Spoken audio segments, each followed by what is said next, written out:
1995 is a questionable year to say the very least in WWE standards. You know, you look at like I know I actually watched your In Your House 1 that you did as well, I believe before, and obviously you mentioned how WrestleMania 11, it's a train wreck. It's arguably the worst WrestleMania of all time.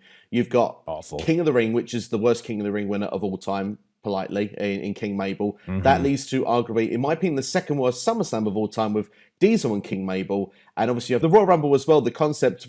Forget the idea that Shawn Michaels and British Bulldog had that iconic start in the match, but remember the idea that this match was 1 minute every entrant. Like, it was the most clustered Royal Rumble ever. So for me, there was like, there's so many bad things about it, but what's the positive for me was In Your House, because In Your House was this like 2-hour pay-per-view. You didn't have to wait so long to see these rivalries play out. Yeah, you had some of them that were kept in dark matches and stuff, but it was a cool concept, and especially being someone like in the UK, obviously not being able to see these live at the time, we'd have to wait to VHS. In Your House felt like a big deal, and I loved the way the staging was done and how it was presented. So yeah, for me, this is one of my favorite In Your Houses for mainly one particular match and maybe a couple of MVPs in the show. But yeah, I was really glad when you threw this one out.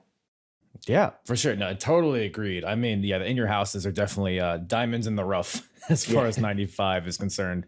Because the first one, you had like Bret Hart versus Hakushi, which is great. What else was there? You had King. Was Jerry Lawler? Yeah, it was Jerry Lawler versus Bret too. Bret was doing double duty, which is always a good thing. Even Diesel Sid was okay, barring the wonky finish and stuff like that. But yeah, like I said, it's a very digestible show. A little bit around 2 hours. The show was, I believe.